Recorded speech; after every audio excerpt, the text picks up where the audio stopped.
मीरपुर नाम के शहर में तेजस अपनी पत्नी नीरू के साथ रहता था। पति पत्नी दोनों ही नौकरी करते थे। एक दिन तेजस गांव अपनी माँ के पास फोन करता है।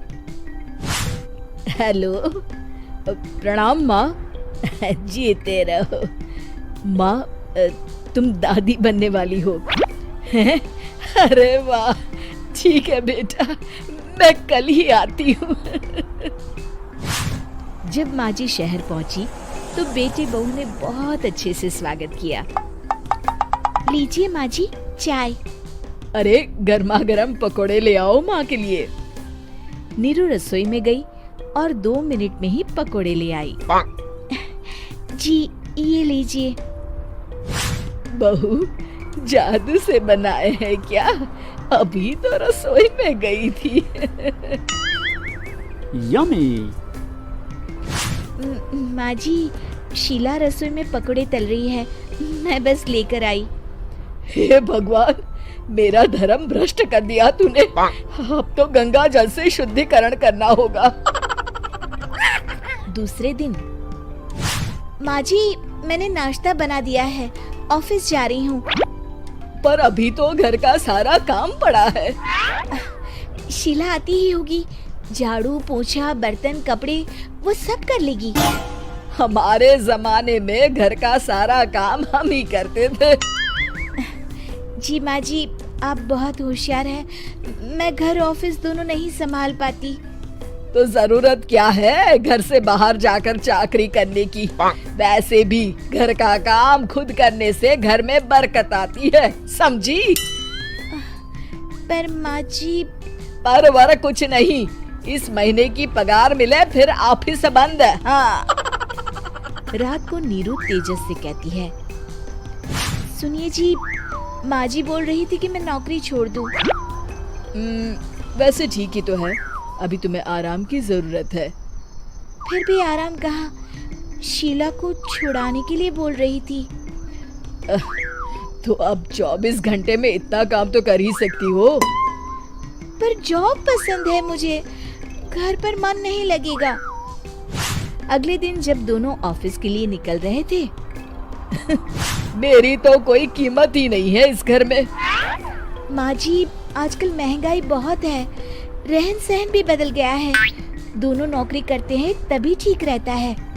अच्छा, तू कहना क्या चाहती है? मेरा बेटा तुझे बिठा के खिला नहीं सकता? तू ही इस घर का खर्च चला रही है, हैं? नहीं माँ जी, मेरा वो मतलब नहीं था। मतलब खूब समझती हूँ, ये बाल धूप में सफेद नहीं किए मैंने। हाँ। अब तो ये रोज का काम हो गया था। तेजस भी रोज की झिकझिक से परेशान हो गया था। एक दिन उसने कहा, नीरू, वैसे भी तुम्हें मैटरनिटी लीव मिलने वाली है, तो अभी से ही छुट्टी ले लो। पर क्या, मेरी सैलरी अच्छी खासी है।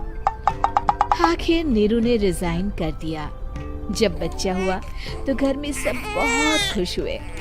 कुछ दिनों बाद तेजस फाइल देख रहा था।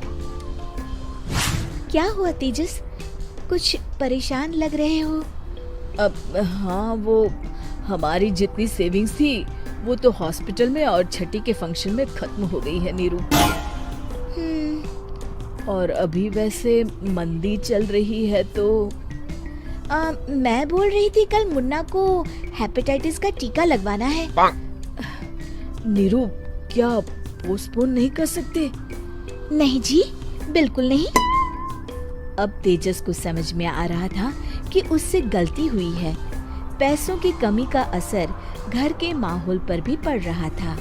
अगले दिन, बेटा मेरा चश्मा और ये दवाइयाँ ले आना, पर्चा देते हुए माँ जी ने कहा।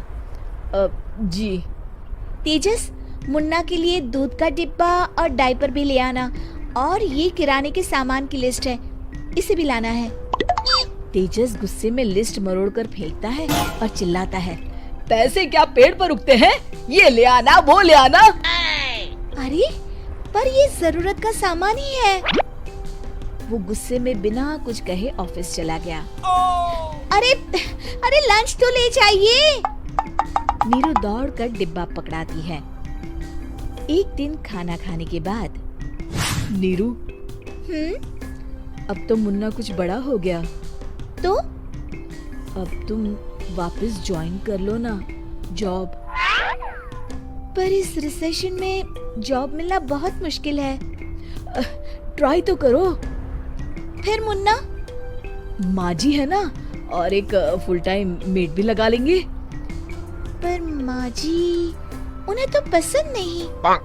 तभी माँ जी वहाँ आ जाती है और प्यार से नीरू के सर पर हाथ फेरते हुए बोलती है, अब मेरी समझ में आ गया बहू, पहले के और अब के समय में अंतर है। तुम काम शुरू करो, मुन्ना की जिम्मेदारी मेरी।